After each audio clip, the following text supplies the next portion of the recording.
Oi, gente, bem-vindos a mais um Wine Now. Hoje o nosso bate-papo é com um convidado super especial e que responsabilidade. Eu tô aqui com Júlio César Kunz, que é sommelier, psicanalista, professor, formador homologado pela Escola dos Vinhos de Bordeaux, mestre em vinhos da França, ex-presidente da Associação Brasileira de Sommeliers, no triênio 2021-2023 e agora compondo o quadro da diretoria da associação. Júlio, é um prazer te receber aqui hoje para esse bate-papo incrível sobre esse tema singular e tão apaixonante que são os vinhos de Bordeaux, que é um tema onde tu és especialista, um profundo conhecedor, uma referência, e também é um prazer, até que enfim, te conhecer pessoalmente, após inúmeros cursos e tantas trocas. Prazer é todo meu. O online nos traz a possibilidade de estudar muito, de conhecer muitas pessoas, mas efetivamente, né, acontece de às vezes conhecermos tão bem alguém ou termos muito contato, muitas trocas, aprendizados e sem a oportunidade de conhecer pessoalmente. Também estou feliz de estar aqui contigo hoje. Que bom. Então, para iniciar o nosso bate-papo, eu vou te pedir para tu contar um pouquinho da tua trajetória no mundo dos vinhos. Bom, minha trajetória no mundo dos vinhos começa antes de eu nascer, porque a minha família trabalha com bebidas já há 5 gerações, né? Eu sou a 6ª geração, na verdade, então 5 gerações me precederam, né? Desde 1846, quando a família Kunz chegou ao Brasil, e trabalhando inicialmente com licores, com extratos de ervas, né? Com aperitivos amargos, né? Que eram muito bebidos antigamente. E o meu bisavô foi o primeiro enólogo num tempo que não existia formação em enologia, então ele era, entre aspas, um enólogo, né? Porque ele tinha uma formação autodidata. Nós temos na biblioteca da família até hoje os tratados de enologia dele em alemão. Ele falava, apesar de ter nascido no Brasil, ele falava alemão melhor do que português, né? Que era a língua que falava em casa. E essa tradição foi passando, né, de uma geração para outra. E dentro do mundo das bebidas, também cada geração vai se apaixonando por uma ou por outra. A minha paixão me guiou para o mundo dos vinhos, talvez por eu ter uma especial apreciação assim pelo mistério, né? E o vinho é essa bebida que é cheia de mistérios, de algumas partes que são mais científicas, outras que talvez sejam mais artesanais, outras, e talvez no conjunto como um todo, seja uma bebida mais artística, né? Desde o trabalho no vinhedo, a compreensão do terroir, que é tão cheia de diversos aspectos que vão influenciar, né, o vinhedo, depois os aspectos culturais que influenciam a vinificação e assim por diante, até o momento de consumo, que também é envolto de como deve ser feito, com que prato nós vamos acompanhar o vinho, em qual ocasião, e sempre traz esse aspecto de juntar pessoas, né? E por isso minha formação em psicanálise também vai nesse sentido, né? Eu realmente gosto de conhecer pessoas, gosto de trocar, de aprender e de ter essas vivências que o mundo do vinho também me proporcionou, né? Com muita sorte que fui tendo ao longo da vida de encontrar portas abertas e oportunidades que me permitiram conhecer muito, e o mundo do vinho traz sempre essa possibilidade, né, de novas descobertas, a cada nova safra, novas regiões que surgem toda hora e, ao mesmo tempo, redescobrir antigas histórias em regiões tradicionais como é Bordeaux e outras regiões do mundo. Sim.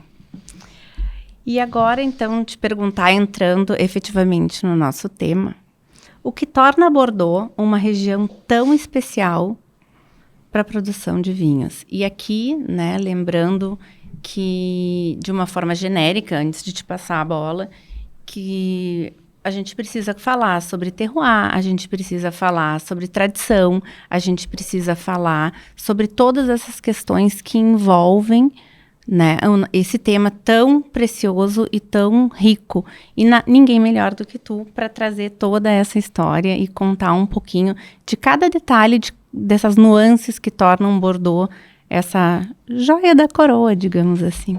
Bom, eu diria que tem várias pessoas melhores do que eu, mas vou compartilhar um pouco do que eu não conheço. Mas Bordeaux realmente é uma região muito especial.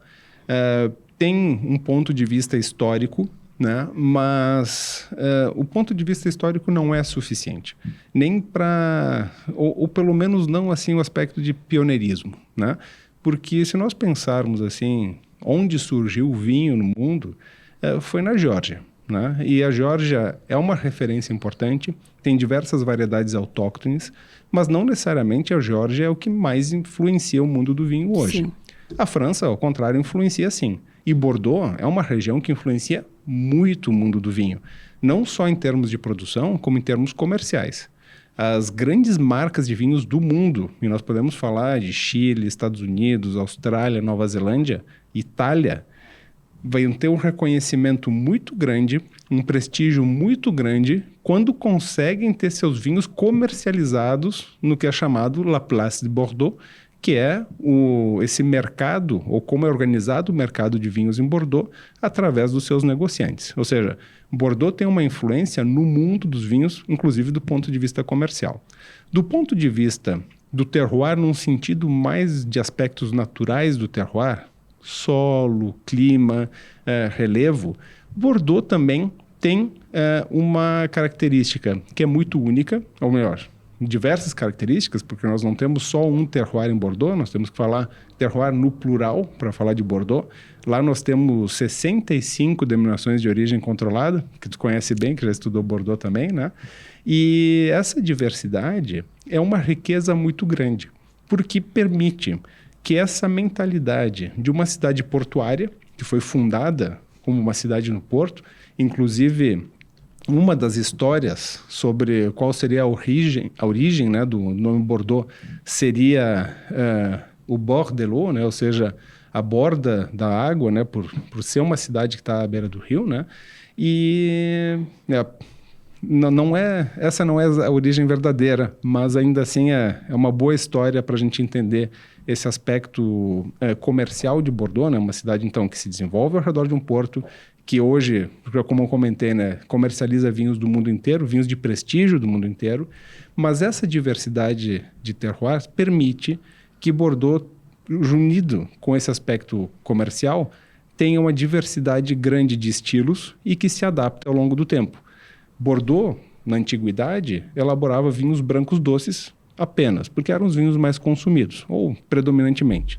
Na Idade Média, Bordeaux vai ficar conhecida pelos claretes, esses vinhos tintos super claros, e daí o nome clarete, né, um estilo que fica entre o vinho rosé e o vinho tinto. Depois, com o bloqueio inglês e com o aumento do comércio com a Holanda, Bordeaux volta a ter variedades brancas e aí para elaborar vinhos brancos. E depois volta a predominar vinhos tintos, como é hoje, né? Nós temos hoje 90% dos vinhedos de Bordeaux em variedades tintas. Por que acontecem essas mudanças? Se o terroir mudou, claro, porque mudanças climáticas acontecem ultimamente de maneira mais forte, inclusive hoje com Bordeaux usando novas variedades de uvas e tudo mais, mas na Borgonha os estilos permanecem praticamente os mesmos. Tem um relatório de um monge cisterciense que escreveu há 300 anos atrás sobre vinhos da Borgonha, e a gente lê hoje e diz, olha, é praticamente a mesma coisa. Em 300 anos, a Borgonha praticamente não mudou. Bordeaux mudou muito. O que mudou fundamentalmente? O mercado. Então, Bordeaux tende a ter mudanças de estilo de vinho de acordo com o mercado. Até os anos 70, tínhamos vinhos tintos bem reconhecidos, com bom corpo, mas que nos anos 90 e 2000 passaram a ser vinhos super barricados, muito mais frutados, sim, com muito álcool, e hoje Bordeaux volta a ter vinhos mais leves. Então, essa capacidade dos produtores de Bordeaux e dos comerciantes de Bordeaux entenderem o mercado de vinho e usarem o que a natureza deu, é talvez a maior singularidade que encontramos nessa região do mundo, em comparação com a Borgonha, que é muito mais tradicional, sim, ou com champanhe, que também se estabeleceu muito com espumantes. E ainda que nós vejamos certos movimentos, mas Bordeaux tem essa capacidade de se adaptar ao mercado sempre com produtos de excelência. Agora eu vou te pedir para abordar um pouquinho, agora vamos entrar mais a fundo, sobre as diferentes sub-regiões de Bordeaux e suas características. Aí vamos entrar nas questões margem esquerda, margem direita. Dá um panorama, assim, né, geral aqui, porque não temos tempo para tanto. Aí, margem esquerda, margem direita, e explicar para o pessoal solos quentes, solos frios, o predomínio das uvas, Cabernet Sauvignon, aí depois tem Cabernet Sauvignon, Merlot, depois só Merlot, aí depois entra um pouquinho as brancas junto com as tintas. Se puder dar um panorama, assim, um pouquinho para o pessoal. Dá para resumir bem em umas 10 horinhas, então acho que a gente tem tempo, né? Em 2 vidas. Mas, assim, como eu falei, Bordeaux é caracterizada pelas águas, né? Então, antes de mais nada, Sim. Bordeaux tem um clima atlântico, um clima oceânico. A influência do Oceano Atlântico é o que vai determinar fundamentalmente o clima de Bordeaux, ainda que nós tenhamos diferentes microclimas que vão ser influenciados pelo relevo, pelos ventos, influência um pouquinho mais, se nós estivermos a leste, influência dos ventos mais secos que vêm do centro da França. Quando nós estamos na borda da Gironde, que é esse estuário, né, estuário de la Gironde, né, como se diz em francês, nós temos também uma ventilação maior. Mas a grande diferença, que nós vamos falar em margem esquerda, margem direita, como tu falou, são justamente os rios que cortam a região de Bordeaux, né? Nós temos ao sul o rio Garonne, ao norte o rio Dordogne, que ambos vão desaguar então no estuário da Gironde. Esses rios vão ter suas influências microclimáticas, mas nós vamos ter uma divisão de solos bastante importante. Sim. Na margem esquerda, nós temos ao norte a região mais consagrada, que é a região do Médoc. Aliás, de novo, uma região com forte influência humana, que era formada por pântanos até o século XVI, e graças ao trabalho que os holandeses fizeram de drenar esses pântanos, formou o terroir de excelência no mundo quando nós falamos de Cabernet Sauvignon. E, da mesma maneira, ao sul, na margem esquerda, nós temos a sub-região de Grave. Então, ambas as regiões têm solos pedregosos. Claro que sempre em Bordeaux tem uma variedade de solos. Quando nós olharmos, cada chateau vai ter diferentes solos dentro do mesmo vinhedo e que vão formar suas especificidades, vai trazer diferenças de cortes e tudo mais. Mas nós temos aí um predomínio de solos pedregosos que nós chamamos também de solos quentes. Por quê? Porque são solos que permitem que a água escoe. Então, são solos bem drenados. Com isso, e por isso, justamente, que a variedade Cabernet Sauvignon, que é uma variedade que precisa de muito tempo para amadurecer, precisa de uma boa ventilação, aí que vem aqueles ventos que eu falei da Gironde, especialmente quando falamos do Médoc, que vai permitir, então, uma boa maturação de Cabernet Sauvignon, trazendo principalmente esse aroma de cassis, que é a grande característica de um Cabernet Sauvignon quando a uva é colhida bem madura, e a complexidade que vem das ervas secas, notas de especiarias e assim por diante. Claro que em todas as regiões nós vamos encontrar as principais uvas tintas de Bordeaux. Cabernet, Merlot, Cabernet Franc e um pouquinho de Petit Verdot também. Quando nós falamos de Entre-deux-Mers é entre os dois rios, né? E na margem direita nós vamos ter solos frios. O que são solos frios? São solos que têm um predomínio de argila, normalmente solos argilo-calcários. Não vamos entrar em todos os detalhes disso, mas são solos que fundamentalmente preservam mais umidade e por isso que nós chamamos de solos frios. Com isso, nós temos um grande benefício para Merlot e Cabernet Franc, que são as duas variedades que vão predominar quando falamos de uvas tintas.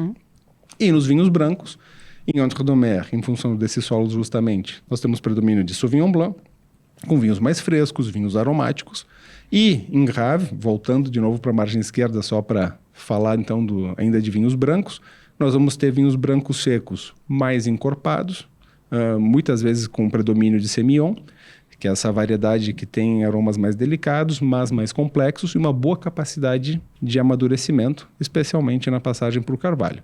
E aí o microclima, juntando tanto a umidade do rio Garonne com um outro rio, que é o Ciron, essa umidade vai trazer a chamada podridão nobre, que vai acontecer quando a uva já está madura, sempre de uvas brancas, quando a gente fala de Bordeaux, e que traz vinhos doces altamente reputados, especialmente da região de Sauternes e Barsac. Então nós temos ali, resumidamente, né, de toda essa confusão, que eu sei que são temas complexos, margem esquerda, solos quentes, Nos tintos, predomínio em Cabernet Sauvignon. Nos brancos, nós vamos ter ou brancos mais encorpados com passagem Carvalho e referência de vinhos brancos doces. Margem direita, nós vamos ter um predomínio de Merlot e Cabernet Franc. Então, vinhos mais redondos, vinhos mais macios, quando falamos de tintos. E quando falamos de brancos, nós vamos ter vinhos mais aromáticos e mais frescos, provenientes da Sauvignon Blanc. Ó, quem quiser, volta aqui um pouquinho, anota, resuminho que vale ouro, hein? Esse resuminho... Esse resuminho que vale ouro, hein? A gente precisa de muitas aulas para desenvolver bem esses temas. Nossa, para chegar nesse resuminho aqui, ó, meu Deus do céu, não é bem assim. Tem que se puxar. Mas isso mostra justamente a riqueza que Bordeaux tem, né? Essas diferenças de solos que permite a diferença de variedades e por isso que nós vamos encontrar todos esses estilos de vinhos em Bordeaux. É verdade. Brancos, tintos mais leves, tintos mais encorpados. É graças a essa pluralidade de solos, microclimas, que os produtores conseguem vinhos de excelência em todos esses estilos. Vários perfis. Exato. Exatamente.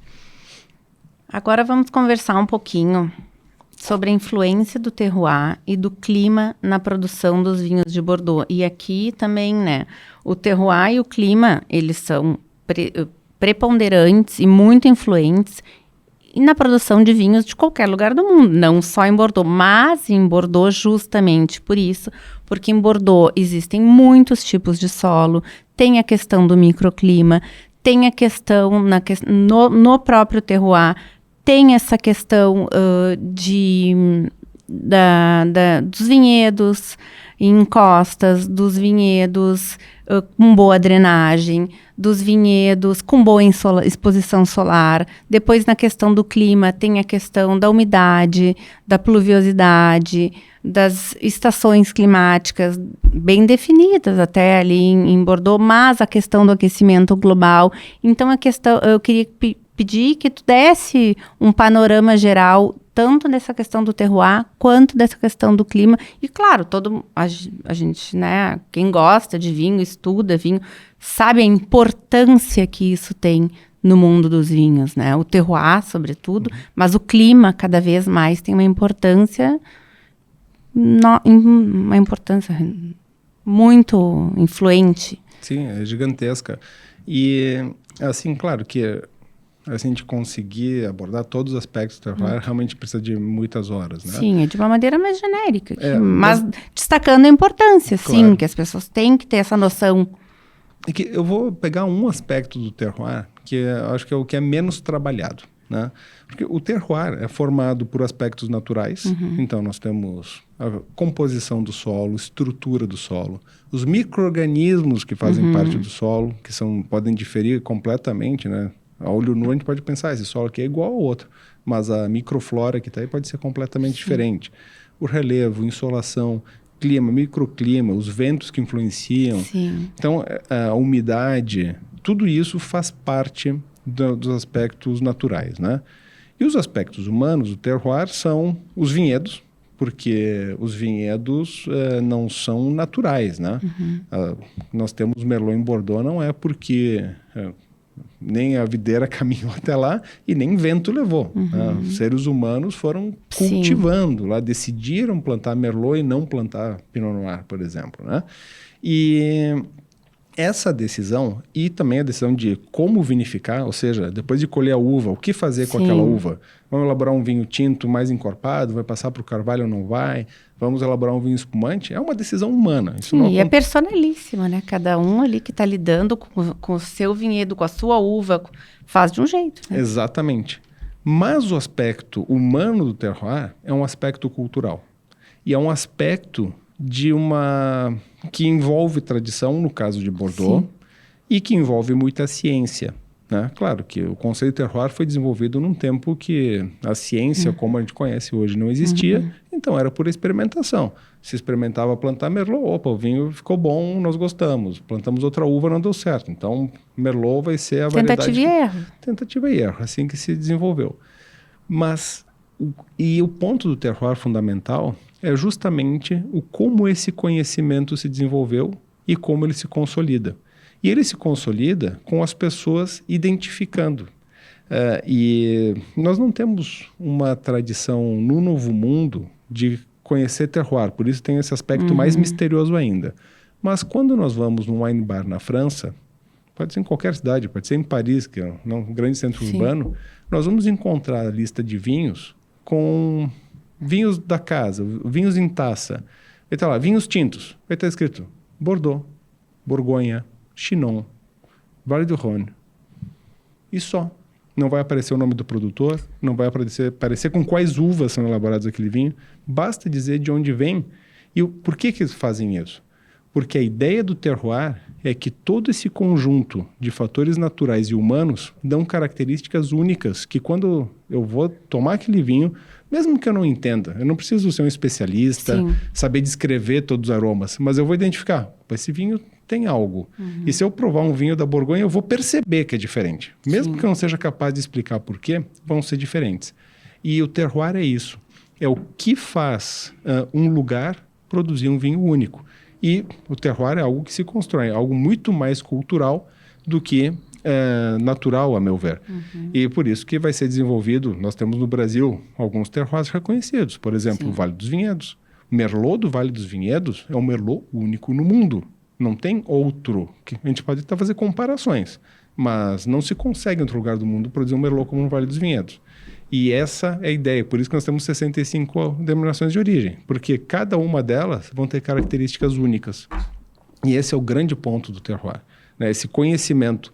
E por isso que, claro, nós que estudamos vinhos, vamos a fundo, entender por que tal solo provoca tal característica no vinho, mas o que mais importa quando vem essas 3 letrinhas, né, AOC ou AOP, num rótulo de vinho, significa que aquela região tem algo único e que é reconhecido normalmente pela tradição, mas também pela ciência. Sim, e para quem não estuda, basta que sinta, então. Porque que a mensagem esteja aí. Exatamente. Vinho é uma bebida que é apaixonante, porque a gente tem oportunidades de trocas com as pessoas, trocas com o vinho e ter sensações únicas. E é isso, ali que reside o valor. E ninguém é obrigado a gostar. Claro. O que é bom para um pode não ser bom para outro. É pessoal o gosto, né? Totalmente. O que agrada um, pode não agradar um. E o terroir traz esse respeito. Porque quando diz assim, o vinho de Bordeaux é único, não significa que o vinho de Bordeaux seja o melhor. Sim. Ele é único. Se não gostar de Bordeaux, pode ser que goste da Borgonha. Não tem problema. Sim. Não é por isso que vai desmerecer. Que vai desmerecer nem o vinho e nem o gosto de quem bebe. Sim. Agora, quem é apaixonado por vinho gosta de conhecer mais, né? Claro. Gosta de entender por que tem essas diferenças. E aí que a gente se aprofunda nesse mar e vai descobrir todos esses segredos. Exatamente. Agora, então, vamos explorar um pouquinho as principais uvas utilizadas na produção dos vinhos de Bordeaux. E aqui, quando nós falamos sobre as principais uvas utilizadas nos vinhos de Bordeaux, logo vem à mente o corte bordalês, né? Cabernet Sauvignon, Cabernet Franc e Merlot. Mas, como temos aqui um especialista, Bordeaux não se resume a isso. A tão genérico o corte bordalês, que é o corte mais famoso do mundo, mas a Cabernet Sauvignon, Merlot e Cabernet Franc, mudando a proporção, e assim essas 3 uvas. É muito mais do que isso, eu queria que tu comentasse um pouquinho sobre isso com a gente. Claro. Bom, primeiro assim, por que essas 3 uvas são as mais conhecidas e realmente são as mais comuns de se encontrar em Bordeaux? A maioria dos vinhos de Bordeaux, nós vamos ter esse corte. Em diferentes proporções, às vezes predominando uma ou outra uva. Muito mais raramente vamos encontrar vinhos varietais. A Merlot vai ser a principal variedade de Bordeaux. Mais de 60% do vinhedo bordalês é formado por vinhedos de Bordeaux. De Merlot, me desculpe. Por quê? Merlot traz aromas frutados, traz taninos macios, uma acidez moderada e um álcool relativamente alto, médio-alto. E isso ajuda muito no corte, tá? É uma uva que amadurece relativamente rápido. Como o Bordeaux é uma região de influência oceânica, é um clima muito úmido. Se a uva precisa de muito tempo para amadurecer, aumentam as chances de ter doenças fúngicas, ou seja, vou esperar para a uva amadurecer, quando ela apodrece e não dá mais para usar, né? Então o Merlot ajuda a garantir safra e traz maciez, que é o que a maioria dos consumidores prefere num vinho. Cabernet Sauvignon vai ser justamente o oposto disso. Cabernet Sauvignon é uma variedade que precisa de muito tempo para amadurecer, é uma variedade tardia, que traz complexidade aromática, traz mais taninos, ou seja, vinhos mais encorpados, uma acidez importante e, quando consegue amadurecer, um álcool médio alto também. Então, Merlot vai entrar no corte aportando maciez e aromas frutados de frutas vermelhas. Com envelhecimento ganha notas de chocolate, notas mais de torrefação, café, por aí vai. Cabernet Sauvignon traz complexidade aromática no sentido de trazer especiarias, especialmente no envelhecimento. Aliás, Cabernet Sauvignon é a variedade que mais bem amadurece, né? Em termos de, não do fruto, mas do vinho, né? Aqueles vinhos que a gente pode guardar por muitos anos e que continuam melhorando, né? Envelhecem super bem. Também porque tem uma boa acidez e taninos mais altos. Então, o aporte é do corpo. Cabernet Franc é a terceira variedade mais cultivada. Qual vai ser o aporte dela? Em termos de corpo, ela vai ser média. Vai ter uma acidez média, um tanino médio, álcool médio, né? Dependendo da região, um pouquinho mais um pouquinho menos outro. Mas o que ela traz? Muito aroma. Aroma de frutas vermelhas, mas principalmente floral. Então, no corte, ela traz complexidade aromática. E aí, a junção das três faz esse corte mais conhecido do mundo, justamente porque traz um grande equilíbrio. Para por aí? Não. Nós temos mais 3 variedades que são autorizadas nas tintas em Bordeaux.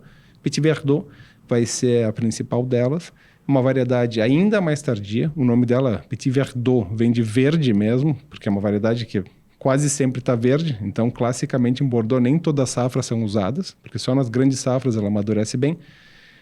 Coisa que, com o aquecimento global, fez que todos os anos nós tenhamos Petit Verdot, tanto que é a variedade que mais cresce em termos de cultivo. Tá? A área cultivada nos últimos 10 anos aumentou mais de 4 vezes, tá? Porque justamente ela está amadurecendo mais. O que ela traz? Muito tanino, ou seja, se eu não tenho tanino suficiente, uso o Petit Verdot e traz complexidade aromática.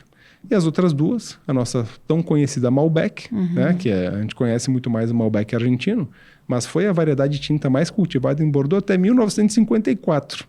Ela só deixou de ser cultivada em função de ela ter uma brotação um pouco mais cedo, e aí as geadas tardias, né, essas geadas de primavera, acabam matando os brotos. Aconteceu uma grande geada em Bordeaux nessa época, os produtores disseram, bom, não vamos mais perder a safra, então trocaram. Deu para ti. E aí trocaram para o Merlot, mas que com o aquecimento global volta a ser mais cultivada, até pelas experiências boas que esteve na Argentina, que especialmente Mendoza, um clima mais seco e quente. E, finalmente, inclusive, Carmener. É uma variedade bordalesa permitida. Aí tem um volume muito pequeno, mas existe e pode ser usada. Isso nas variedades tintas. Ainda temos as brancas. As brancas. Pode. Vamos, em termos de variedades brancas. Vou falar só das... Também temos 3 principais, né? Depois tem uma série de outras secundárias que são muito pouco cultivadas.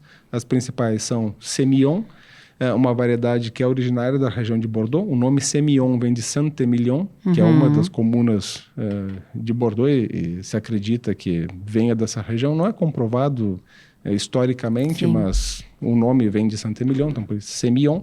Uma variedade que tem aromas não tão intensos, mas uma boa complexidade e uma boa capacidade de envelhecimento. São mais usados principalmente para vinhos brancos doces de Bordeaux. Já Sauvignon Blanc, uma variedade que não é originária de Bordeaux, ela é originária do Vale do Loire, mais ao norte na França, mas que se adapta bem em Bordeaux, traz vinhos aromáticos com uma excelente acidez, vinhos frescos. E em terceiro lugar, então, essas duas estão empatadas, então vão ser usadas mais para um estilo ou outro estilo de vinho, né? Ou mais aromáticos e frescos, ou vinhos doces ou secos mais encorpados.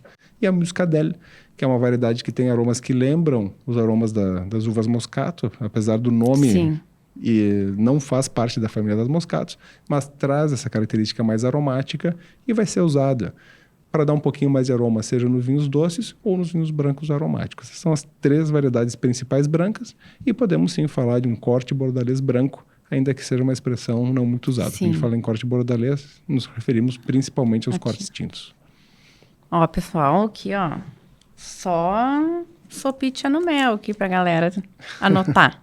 Agora vamos entrar num degrauzinho acima, e aqui é um pouco... Não que seja difícil, mas requer um pouquinho mais de atenção, eu acho, pelo menos.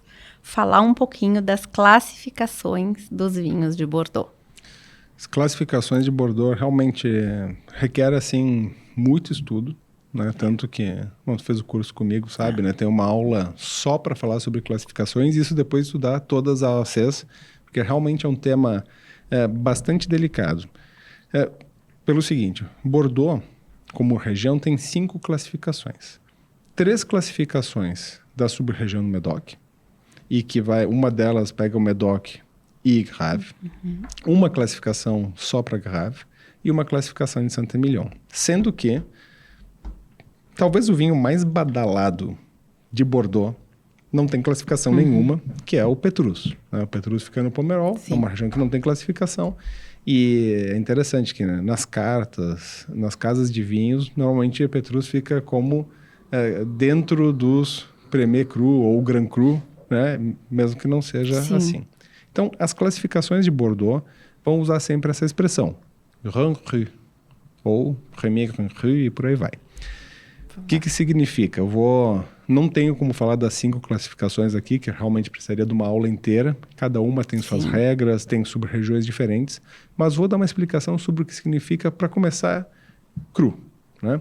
Cru em francês significa cultivo. Ou seja, a compreensão do que significa cru vai mudar de região para região na França. Esse é um complicador a mais. Realmente aqui a gente está num nível mais avançado. Se eu falar em cru em Champagne, eu me refiro a uma comuna inteira. Toda a comuna, todos os vinhedos que tiverem naquela comuna vão ser classificados como Grand Cru ou Premier Cru. Se eu estou na Borgonha, cru vai significar uma parcela. Ou seja, um vinhedo apenas. Eu posso ter 50 proprietários num vinhedo de poucos hectares, e acontece de ter produtores que têm uma fileira de um vinhedo, por exemplo, mas todo aquele vinhedo vai ser classificado independentemente do produtor. Tudo isso é o que não é em Bordeaux. Em Bordeaux, quando eu falo um cru, eu me refiro a um produtor, que em Bordeaux eu vou chamar de chateau. Né? Aliás, outra palavra importante, né? Chateau, a gente traduz por castelo em português, mas em Bordeaux não significa que tenha lá uma construção arquitetônica de castelo. Então vai ser um produtor. Esse produtor vai ser classificado. E essa classificação, normalmente se usa a expressão Grand Cru, e dentro de uma das classificações vai ter primeiro, segundo, terceiro, quarto e quinto, significa que aquele produtor foi classificado em algum momento por alguns critérios. A classificação mais antiga, de 1855, pelo menos a mais antiga a ser formalizada, foi feita pela média de preços dos vinhos vendidos, que é uma grande crítica que se faz. Mas como assim, então? Quer dizer que mais caro é bom? Olha, levando em consideração que quem definia os preços dos vinhos na época eram os negociantes, ou seja, eles usavam como critério para saber para qual produtor eles deveriam pagar mais, sim, significa qualidade. Fazer uma classificação dizendo, ó, esse produtor vale a pena pagar mais, esse produtor eu pago um pouco menos porque ele não entrega a qualidade com a mesma consistência. Bom, acaba que é a classificação mais consistente de Bordeaux até hoje. Sim. Outras classificações vão levar a outros critérios, algumas vão mudando. Sim, essa não muda, né? A de 1855 não muda nunca. Teve 2 alterações só, que foi a inclusão do Chateau Cantemerle, já no ano seguinte, e foi a reclassificação do Mouton Rothschild em 1973. Canetaço do Jacques Chirac, quando ele era ministro da Agricultura da França. Outras classificações, por exemplo, a dos Cru Bourgeois, que também são do Médoc, acontece uma reclassificação a cada 5 anos. De Saint-Émilion, uma reclassificação a cada 10 anos. E uma briga na justiça que dura os 10 anos depois, porque gera um monte de polêmica. Então, cada uma vai ter seus critérios, mas em Bordeaux, a classificação vai ser sempre do produtor. Inclusive, se o produtor comprar 1 hectare a mais de vinhedo, aquele vinhedo vai ser classificado. Se eu quiser comprar 1 hectare e um produtor resolver me vender, eu não ganhei a classificação automaticamente, só se eu comprar a propriedade como um todo. Então, é realmente uma valorização muito do aspecto cultural, do aspecto humano do terroir, que Bordeaux valoriza muito. Ou seja, um produtor que conheça bem a sua AOC, claro que não vale um produtor comprar um vinhedo de outra denominação de origem, tem que ser da mesma, né? Sim. Mas tem uma valorização muito grande que aquele produtor, aquela propriedade tem uma tradição que conhece bem todos os aspectos naturais daquele lugar para gerar um vinho único e por isso essa classificação vai ser feita dessa maneira. É um tema muito interessante de estudar, gera confusão porque realmente são 5 classificações com 5 critérios diferentes, mas que nos ajuda sim a compreender quais são os produtores que se destacaram historicamente. Claro que vem produtores novos que também a gente pode conhecer e precisa valorizar, né? Mas é um tema bem interessante que merece ser aprofundado, com certeza. Exatamente. Tem que ter um pouco mais de atenção, um aprofundamento maior, uma dedicação. Aqui não dá para fazer muito um resumão, né? Aqui não tem como fazer resumão, infelizmente. Aqui realmente precisa estudar um a um. Não se ganha todas, né? Então aqui o pessoal vai ter que se dedicar um pouquinho. Então agora, Júlio, para a gente finalizar aqui esse episódio, eu queria que tu desse uma dica para o pessoal de como começar a estudar sobre os vinhos de Bordeaux. Qualquer início de estudo exige uma coisa que talvez seja o que precisa para o primeiro passo e talvez mais ainda para quando a gente já está no milésimo ou no milionésimo passo, porque é uma caminhada que não tem fim. É a curiosidade. Estudar Bordeaux ou estudar qualquer região de vinhos importante do mundo exige que sejamos curiosos, que não nos contentemos com as respostas simples. Né? Porque o primeiro passo é compreender, e aí para te responder objetivamente, é compreender as diferenças entre margem esquerda, margem direita, Entre-deux-Mers, as sub-regiões e como as uvas se comportam. A gente deu umas pinceladas hoje, mas compreender mais profundamente isso certamente é o primeiro passo. Agora, o que realmente vai levar para o segundo, terceiro e poder seguir adiante e seguir estudando eternamente, né? Eu sigo estudando, não tem como parar, né? Se a gente quer realmente entender uma região, é a curiosidade. Então, assim, a pergunta que eu faria assim, Bordeaux desperta a tua curiosidade? Se sim, bom, aí tem muitos passos a serem dados e precisa ser valorizado. A curiosidade, a inquietação, esse espírito de descobrir qual é o próximo vinho, né? Como que vai ser, será que vai ser diferente, será que não vai? E o grande inimigo de qualquer aprendizado, de qualquer passo que a gente for dar em qualquer área do conhecimento, é a certeza. Quando a gente tem certeza, aí a gente tem um problema. Então tá, nós estamos nos aproximando do fim e agora a gente tem um quadrinho que se chama Wine Drops. Tá bem. Umas perguntinhas aqui para te fazer. Posso começar? Vamos lá. Qual a conexão entre vinho e psicanálise? As pessoas. O vinho e a psicanálise trata de pessoas. De maneiras muito diferentes, né? Mas falar sobre vinho, no fundo, é falar sobre pessoas. A gente pode falar sobre terroir, sobre o solo, sobre o clima, mas no fundo são pessoas que construíram aquele lugar, que compreenderam aquele lugar, que escolheram aquelas uvas, que escolheram como elaborar aquele vinho. Na hora de degustar também.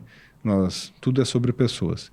E uma coisa importante sobre pessoas, e que talvez tenha em comum nas minhas duas profissões, que é ser sommelier, ensinar sobre vinhos ou psicanalizar, é ajudar as pessoas a dar palavras àquilo que elas estão sentindo. Né? Muitas vezes, quem está começando no mundo dos vinhos pega uma taça de vinho e diz assim, poxa, eu não sei o que eu estou sentindo. Também acontece, quando a gente está angustiado, a gente não sabe bem o que está sentindo, ou a gente não conseguiu dar palavras para aquilo que a gente está sentindo. Então essa é uma grande conexão, as pessoas e como a gente precisa de dar palavras para poder compreender e digerir as nossas experiências. Um vinho de Bordeaux que todo mundo deveria provar. Olha, são muitos, mas certamente Chateau d'Yquem. Doce, um vinho doce branco mais clássico de Bordeaux e do mundo dos vinhos, na verdade. Vinho combina com? Tudo. Uma memória especial relacionada ao vinho. São várias memórias, mas eu vou falar de uma que eu não lembro, porque me contaram, né? No meu batizado, foi aberto um vinho. Na época, vinhos importados eram muito difíceis de chegar ao Brasil, né? Custavam muito caros. Então, no meu batismo foi aberto, né? Para celebrar um vinho rosé francês, um rosé d'Anjou, que inclusive nem é um rosé tão valorizado assim no mundo dos vinhos, mas foi o vinho que foi servido no meu batismo. Então foi o vinho, talvez os brindes que me receberam no mundo. E eu considero, apesar de não ter vivido, eu tenho inclusive imagens de o que eu imaginei das histórias que meu pai conta daquele momento. Bacana. Se tu só pudesse beber um vinho pro resto da vida, qual seria? Pergunta difícil, hein, essa? Mas e quem disse que ia ser fácil? Ninguém falou, ninguém disse que Nada seria é fácil. né? Tá só um vinho, champanhe. Interessante. Uma verdade sobre o vinho. Verdade sobre o vinho. Poxa, me complica uma vida aqui.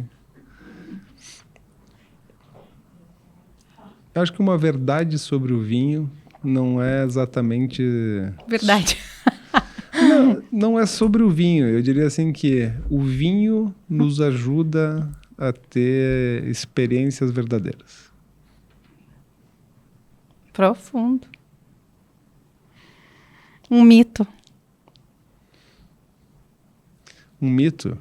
Um mito que haja alguma verdade sobre o vinho. Mas essa foi só provocativa. Nossa Senhora. Se tu fosse um vinho, qual seria? Bom, pelo tempo que eu estou demorando para responder aqui, eu acho que seria um vinho que precisa de guarda, né? Eu acho que hoje eu sou uma pessoa bem melhor do que eu era 20 anos atrás. Então tem que ser um vinho que precisa de tempo para amadurecer. Talvez um Saint-Estèphe dos clássicos, já que a gente está falando de vinhos de Bordeaux. Não deu para não rir depois dessa. Tá bom. Bom, terminamos por aqui. Muito obrigada por ter vindo, por ter aceitado o meu convite. Foi um prazer te conhecer, um prazer te receber. Espero que possamos nos rever novamente. E, pessoal, esse foi mais um episódio do nosso Wine Now. Não esqueçam de compartilhar o vídeo, de nos seguir, de assinar o canal, de nos seguir no Instagram, de nos seguir no TikTok. E semana que vem tem mais Wine Now. Muito obrigado, foi um prazer estar aqui com vocês.